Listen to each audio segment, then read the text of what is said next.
The Greatest Love Story, Part 3. Shiva embraced married life as naturally as a penguin takes to water. From a rebellious yogi, he transformed into a devoted householder. He may have been the lord of the universe, but his true universe now lay within the warmth of Sati's embrace. As for Sati, she had finally attained all she had ever longed for. The river had at last found its way to the ocean. Together, they basked in pure marital bliss, and from their perfect harmony, the world flourished. In the serene shade of the mystical mountains, Shiva shared with her the secrets of the inner world, and together they explored the boundless universe within them as one body, one soul.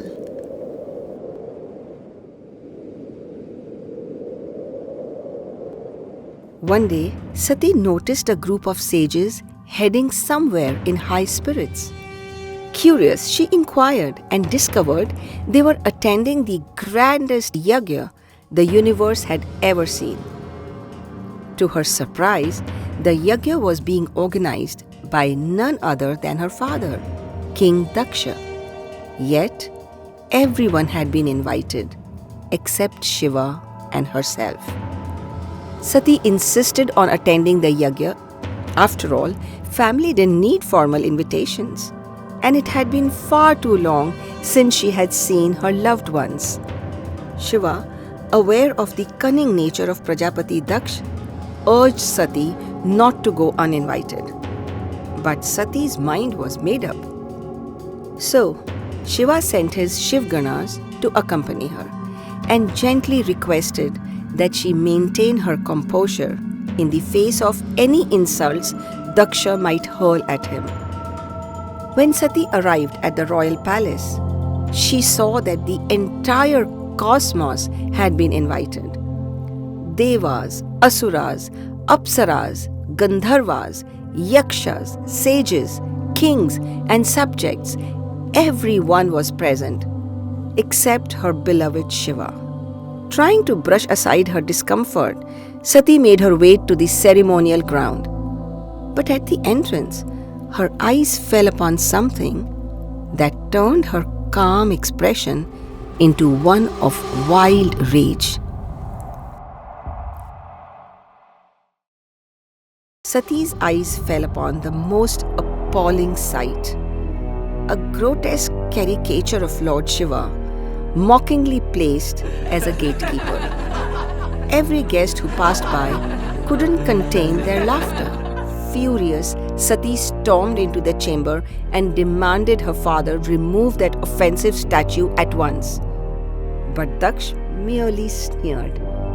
"That is the true nature of Shiva," he said.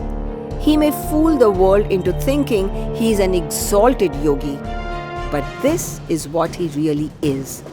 Daksh continued, mocking further, saying that he could not sully such a pious ceremony by inviting a disheveled demigod like Shiva, a deity who roamed graveyards in the company of thieves and criminals.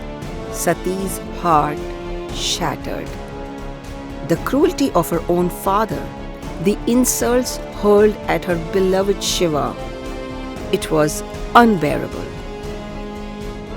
Trembling with rage and sorrow, Sati gathered her strength and solemnly declared, "Since you gave me this body, I no longer wish to be associated with it."